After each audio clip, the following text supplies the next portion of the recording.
November 2, 1944. High above Germany, the distant rumble of engines rolls across the sky as American B-17 bombers move toward their targets in tight formation. Thousands of aircraft. An armada so large it seems to blot out the horizon itself. On the ground, at the airfield of Brandis, a very different kind of aircraft waits at the end of the runway. Lieutenant Günther Andreas straps himself into a machine unlike anything ever sent into combat. This is not a conventional fighter. It has no propeller, no patience, and no margin for error. It is powered by raw chemical fire. The Messerschmitt Me 163 Komet. In moments it will become the fastest aircraft on Earth. In minutes it may become a burning coffin. As the launch signal is given, Andreas pushes forward. The rocket ignites. The aircraft surges ahead with brutal force, pinning him into his seat as the runway disappears beneath him. The speed builds instantly, far beyond anything Allied pilots have ever faced. 15 other Komets rise with him, climbing almost straight up into the sky. This will be the largest Me-163 combat mission ever flown, and once the rocket lights, there is no turning back. Aguardando comando, continuar. The acceleration is violent. As Andreas pulls back on the control stick, the Me-163 pitches upward and climbs almost vertically, like a missile leaving its launch rail. The G-forces slam him into the seat, crushing his chest, narrowing his vision. The airspeed needle spins past 400 miles per hour in seconds. Below him, the airfield shrinks rapidly. Above him, the sky turns a deep, blinding blue. There is no gradual climb, no careful ascent. The Komet does not fly upward, it explodes into the sky. One by one, the other Komets follow, streaking upward on columns of invisible fire. To anyone watching from the ground, they look unreal. Tiny aircraft climbing faster than gravity itself should allow. Inside the cockpit, Andreas knows the truth. Every second the engine burns, precious fuel disappears. The Me-163 carries only minutes of powered flight. Every decision must be perfect. Every mistake is final.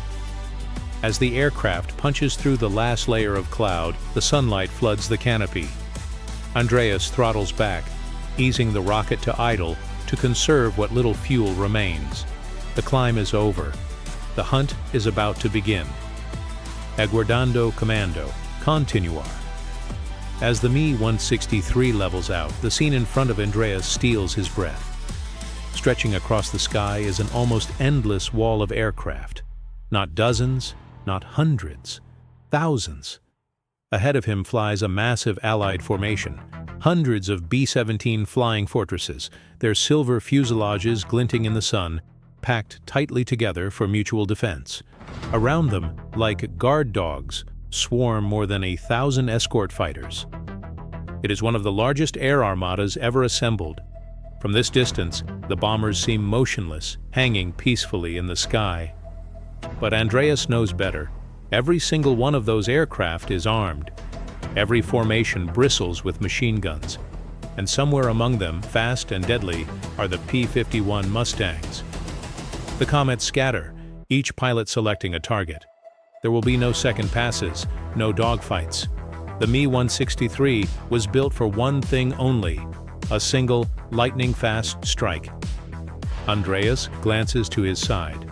Oberfeldwebel Jakob Bollenrath flies nearby. They exchange a brief look.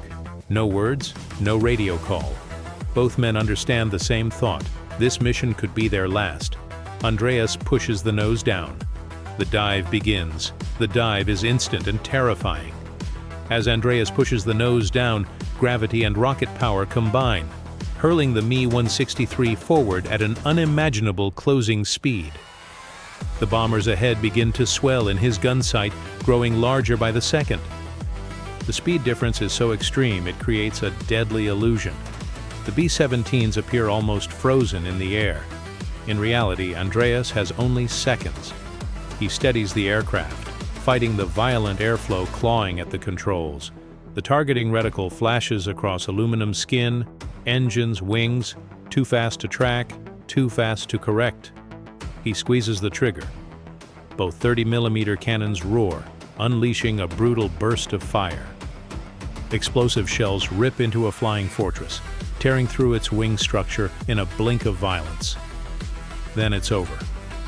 The Me-163 screams beneath the formation, slipping out of the bomber's defensive fire before the gunners can properly react. Tracer rounds streak past where he was moments earlier. Andreas pulls away, heart pounding. He's hit the enemy, but he hasn't killed it. Above him, the formation holds. Bomb bay doors swing open across the sky like dark, mechanical mouths. The bombs begin to fall, and Andreas knows the truth. One pass was not enough. Andreas watches helplessly as the bomber formation releases its payload. Hundreds of bombs fall away in long, dark streams, dropping toward the fuel plants below. The mission the Komets were sent to stop is already happening. He clenches his jaw. The Me-163 was never meant for sustained combat. It was designed for shock, a single devastating strike at impossible speed. But that speed is also its greatest weakness. At over 500 miles per hour, aiming is almost impossible. The firing window lasts only a heartbeat. Miss by a fraction of a second, and the target is gone. Hit too shallow, and the damage is survivable. The Komet is faster than anything in the sky, yet still not fast enough to destroy an entire bomber formation alone. Above him, damaged B-17s begin to fall behind, struggling to keep formation. Their engines smoke, their defensive fire weakens. Perfect targets. Andreas checks his fuel. He has only minutes left. If he's going to make a difference today, it has to be now. He rolls the Me-163 back toward the bombers. One more attack. Andreas drops beneath the bomber formation, cutting his engine back to idle. The sudden silence is unsettling. Without the roar of the rocket, the Me-163 becomes a glider. Sleek, fast, and utterly vulnerable. He slips under the massive silhouettes above him, the bellies of the B-17s filling his canopy. From this angle, their size is overwhelming. Each bomber looks like a flying fortress of steel and guns. He positions himself carefully, conserving every last drop of fuel. Then he commits. Andreas slams the throttle forward. The rocket ignites with a savage kick, hammering him into the seat as the Komet surges upward. The aircraft accelerates violently, climbing straight toward the underside of a bomber, 600 miles per hour. The target fills the gun sight, but this time, the Americans are ready. A ball turret swings toward him with terrifying speed. Twin 50 caliber machine guns lock on. The gunner has seen the Komet coming. Andreas opens fire. One of his cannons jams instantly. He keeps going anyway. Tracer rounds streak past the cockpit, tearing through the air around him.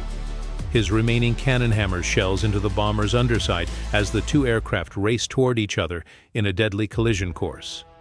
This is no longer an attack. It's a duel measured in seconds. The distance vanishes in an instant. Andreas holds his course, refusing to break away as the bomber's gunner unleashes a storm of 50 caliber fire. The air around the Komet fills with streaking tracers, each one capable of tearing the tiny rocket fighter apart. His remaining cannon fires again and again, explosive shells slamming into the belly of the B-17. Then it happens. A single round punches through the cockpit canopy. The impact is violent. Shards of plexiglass explode inward, slicing across Andreas's face. Pain flashes above his left eye as fragments cut into his skin. Blood fills his vision for a split second. The bullet doesn't stop there. It tears through the armor plate behind him and slams into the fuel tank, the most dangerous place it could possibly hit. In that instant, confidence drains from Andreas's body. He knows exactly what sits behind his seat. Volatile rocket propellants notorious for spontaneous explosions. Chemicals that have melted pilots alive after even minor leaks. The Komet is no longer a fighter, it's a flying bomb. Andreas breaks away immediately, diving out of the formation as fast as the aircraft will allow. He has to get out. Andreas plunges downward, tearing away from the bomber formation. Tracer rounds whip past him. but within seconds he is clear of the defensive guns. The sky suddenly feels empty, eerily quiet after the chaos above. His heart is pounding. Behind his seat sits a tank filled with hypervolatile fuel, chemicals so unstable they ignite on contact with almost anything. One spark, one leak, one wrong vibration, and the Me-163 will disintegrate around him. He cannot risk a landing. If the aircraft explodes on touchdown, there will be nothing left of him. Andreas reaches for the canopy release. Nothing happens. He pulls again, harder. Still nothing. The airflow at this speed is forcing the canopy shut, pinning it in place like a steel plate.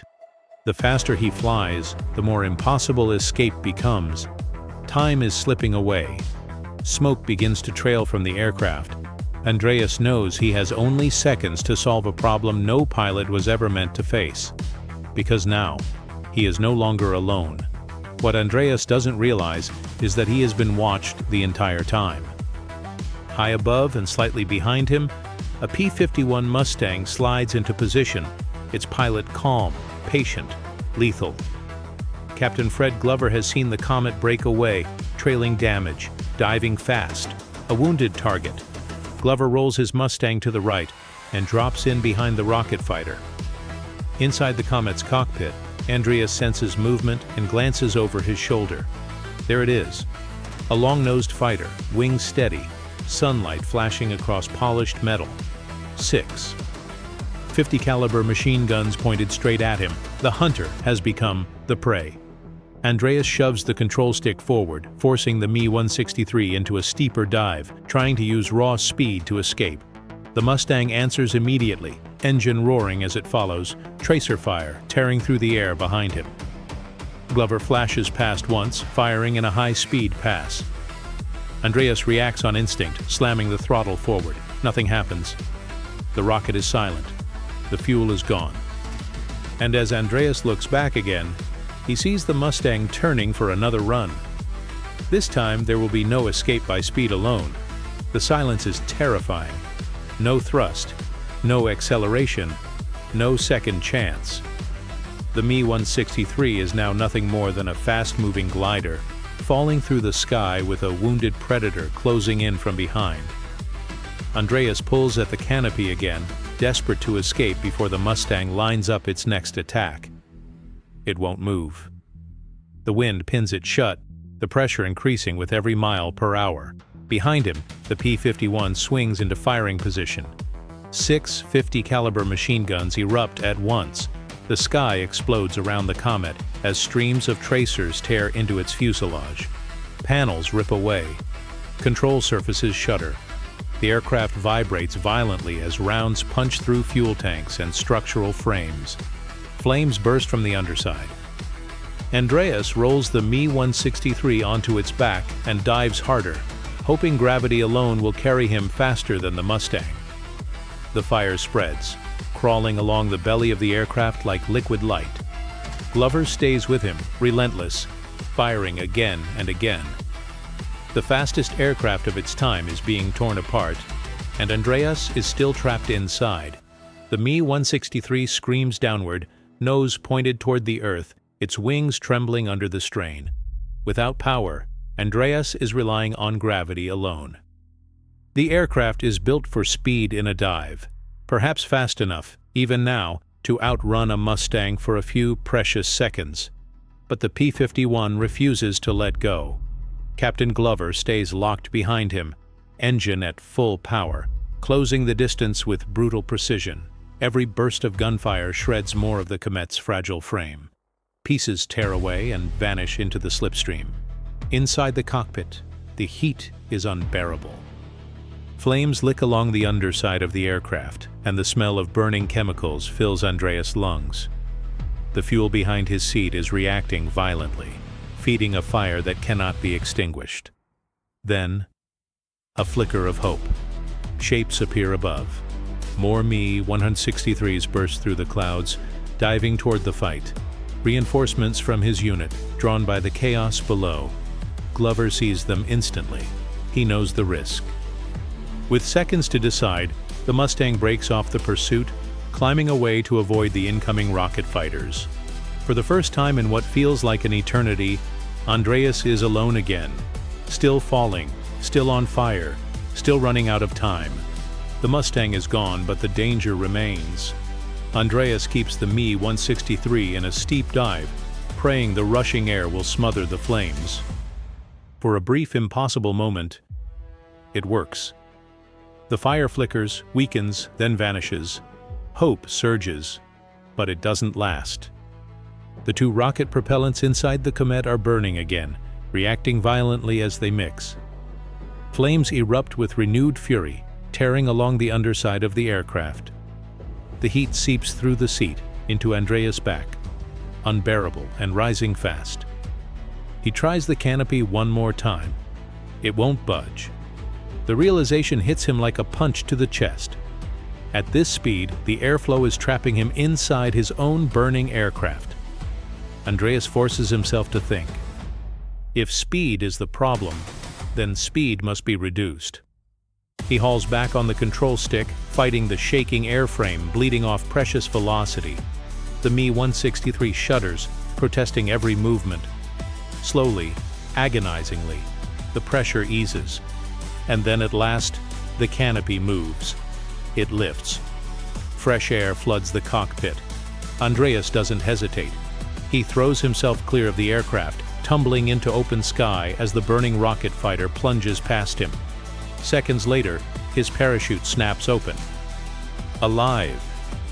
Below him, the remains of the Me-163 continue their fiery descent toward the ground. But the battle is not over yet. As Andreas drifts downward beneath his parachute, the fight continues high above. Jakob Bollenrath, his closest friend, is still in the air. Bollenrath completes his attack run on the bombers, his cannon fire tearing across the upper surface of a flying fortress. The Komet streaks past the formation and throttles back, conserving what little fuel remains for another pass. For a brief moment, it seems he has escaped the chaos, but beneath him, danger is already climbing. A lone P-51 Mustang, piloted by Captain Louis Norley, has been waiting below the bomber's stream, watching, patient, calculating. As Bollenrath's Komet crosses his path, Norley advances the throttle and pulls up hard. The trap snaps shut. Tracer rounds rip upward without warning. Bollenrath jerks the controls violently, instinct taking over as bullets flash past his canopy. He shoves the nose down into a steep dive, trying to regain speed, the only advantage the Komet has left. Behind him, the Mustang follows, relentless, faster than expected, and armed to kill. The chase is on. Bollenrath dives hard, the Me-163 slicing through the air as speed builds rapidly. For a moment, it works. The Mustang struggles to stay aligned as the Komet's velocity spikes. Bollenrath knows this window well. If he can force the American to overshoot, he might escape. He pulls sharply to the left. The maneuver is aggressive, desperate. The Komet snaps into a tight turn, bleeding speed faster than he realizes. For a split second, the Mustang flashes past his forward view. This is his chance.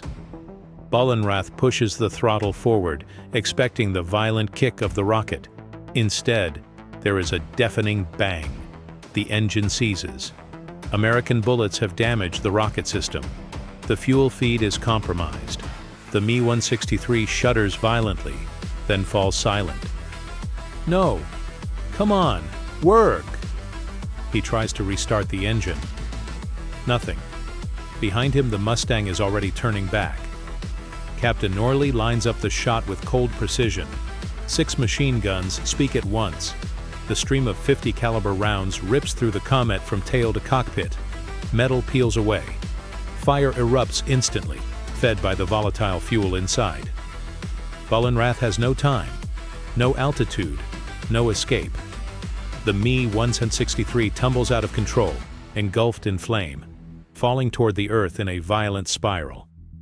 And this time, there will be no parachute. From beneath his parachute, Andreas watches in horror. Below him, Jakob Bollenrath's Komet is no longer a machine. It is a falling fireball. Pieces shear away as it spirals downward, trailing smoke and flame across the sky. Andreas searches desperately. A parachute. Anything. There is nothing. The aircraft vanishes into the distance, swallowed by cloud and gravity. Jakob Bollenrath never leaves his cockpit. He becomes one of many pilots claimed not by enemy fire alone, but by the deadly nature of the aircraft itself. History will later record the moment quietly, almost coldly. This was the last Messerschmitt Me 163 ever shot down by a P-51 Mustang. The fastest fighter aircraft to reach combat had met its limit, not against bombers, but against patience, timing, and relentless pursuit. Above the battlefield, the Mustangs regroup and return to escort duty. The bombers continue toward home. Andreas continues to descend, alive, shaken, and forever changed.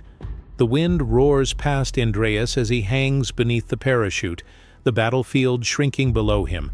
Only moments ago he was trapped inside a burning aircraft, fighting physics, fire, and time itself.